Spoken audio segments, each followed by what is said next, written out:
BNP বড় দল, তাই তাদের কাছে মানুষের প্রত্যাশা অনেক বেশি বলে মন্তব্য করেছেন জাতীয় নাগরিক পার্টির উত্তরাঞ্চলের মুখ্য সংগঠক সার্জিস আলম। এ সময় বিএনপির ভাইস চেয়ারম্যান শামসুজ্জামান দুদুর এক বক্তব্যে জবাবে সার্জিস আলম বলেন, এটি তার ব্যক্তিগত বক্তব্য, তার দলের বা বিএনপির বক্তব্য নয়।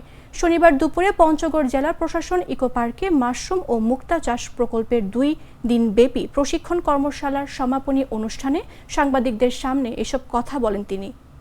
আমরা দেখেছি কিভাবে বিএনপির যারা অনেক বেশি স্ট্রাগল করেছে বিগত 16 বছর ধরে, তারা তাদের বড় বড় নেতৃবৃন্দ কিভাবে কান্নাকাটি করেছে সোশ্যাল মিডিয়ার সামনে এসে, যে তারা তাদের পরিবারের সামনে যেতে পারছে না, তার পরিবারের গুরুত্বপূর্ণ একজন সদস্য, তার ভাই মারা যাচ্ছে, দাফন করতে যেতে পর্যন্ত পারছে না। এবং এই ছাত্রদের এত বড় ত্যাগ, এত রক্তের পরেই কিন্তু আসলে এত বড় একটি অভ্যুত্থান, এবং এই মানুষগুলো এখন এভাবে মিডিয়ার সামনে এসে কিংবা বুক ফুলিয়ে তাদের জায়গা থেকে স্বাধীনভাবে কথা বলছে। আগামীর বাংলাদেশে যদি আমরা গণতান্ত্রিক বাংলাদেশের দিকে এগিয়ে যাই সামনে, তাহলে যেই রাজনৈতিক দলই ক্ষমতায় আসুক না কেন, যেই ছাত্ররা এই অভ্যুত্থানের সামনে থেকে নেতৃত্ব দিয়েছে, তাদের প্রতি এতটুকু শ্রদ্ধা সকল রাজনৈতিক দলের ব্যক্তিবর্গের থাকা উচিত।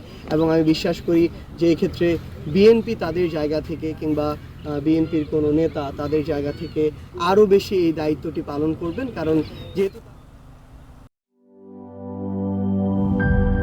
টাইলক্স, যার অ্যান্টিব্যাকটেরিয়াল এজেন্ট টয়লেটের কোনায় কোনায় পৌঁছে 99% জীবাণু ধ্বংস করে। টাইলক্স টয়লেট ক্লিনার, ক্লিন মানে টাইলক্স।